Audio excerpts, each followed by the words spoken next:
In troubled times, a distressed nation listened to a new and candid voice. I am acutely aware that you have not elected me by your ballots. So I ask you to confirm me as your president with your prayers. In this new leadership, honesty and moral integrity are essential.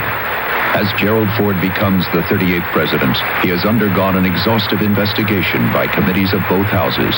He has met the standards of Democrats and Republicans alike. Without seeking the presidency, Gerald Ford had been preparing for it for a lifetime. His was an American ethic, an obligation to serve, to reach for the highest possible in personal achievement.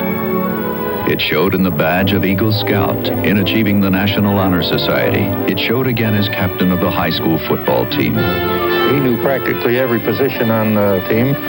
The more he learned, the more he helped. And Jerry was 100% in whatever he attempted to do, because he wouldn't go into anything and do it just half. And when the going was the toughest was when he was the best.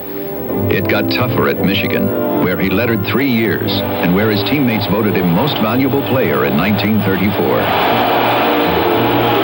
Jerry Ford went on to Yale, where he helped coach the football team and entered law school. There wasn't anything more difficult than to try and do some kind of an outside job and at the same time do your law school work. That meant every afternoon out at the field. This meant that he couldn't do his law school work then, when everybody else was in the library and studying. Besides Governor Scranton, this extraordinary class at Yale Law School was to produce Supreme Court Justices Stewart and White. Of the 120, 99 were Phi Beta Kappa.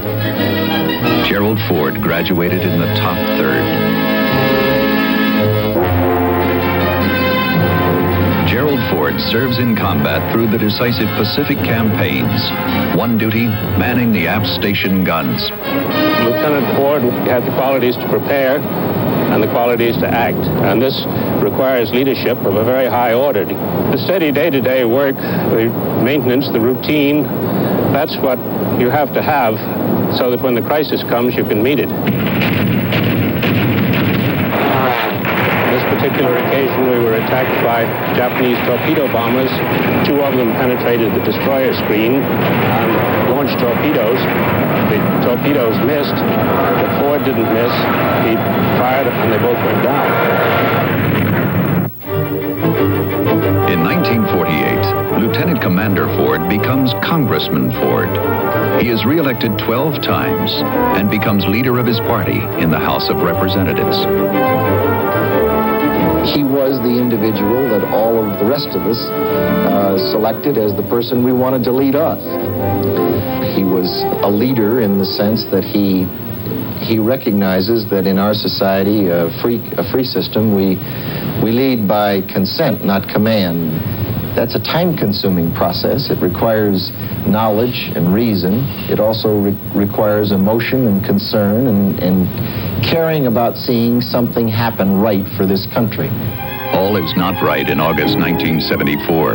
There is a failure of trust in the presidency. Inflation gnaws at the paychecks and savings of a tense nation. A war is not yet over. With the experience of 25 years in government and virtually a lifetime of leadership and achievement, President Ford goes to work. He opens the presidency to public view. A war is ended. Inflation is beaten back. Had we known him better, we could not have expected less. Gerald Ford has always been best.